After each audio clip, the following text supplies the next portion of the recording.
In this lesson, I'll show you how you can upload your voiceover recorded in different applications such as Audacity or any other recording software. In the last lesson, I have shown how you can upload your own voiceover using this process. Here you have to record your voiceover scene by scene.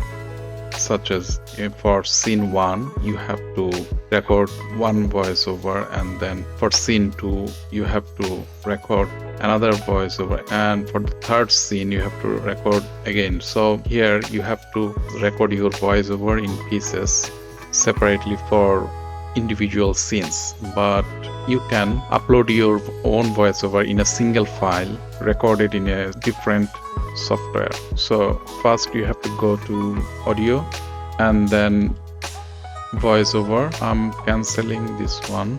There is already a voiceover is applied to this video, so it has been cancelled from all the scenes. So now I'm going to my uploads voiceover. Here you can upload your voiceover in a single file, drag and drop files.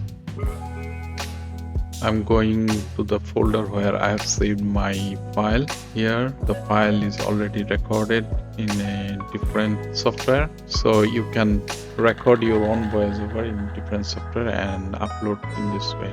So here you can see my file has been uploaded. Here you can use the uploaded voiceover to the entire video, or you can do it for the current scene, because this file is for the entire video, and so I will click here entire video.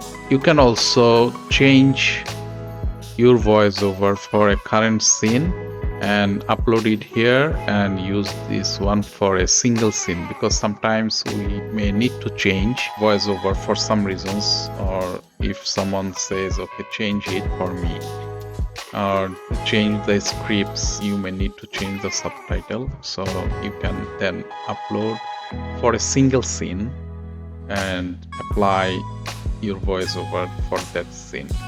So this is how you can upload and apply your voiceover to the entire video. And when you will apply your voiceover to the entire video, it will be synchronized with your video, but be sure that your length of scene and your voiceover matches, because if it doesn't match, then you have to readjust your voiceover. Thank you.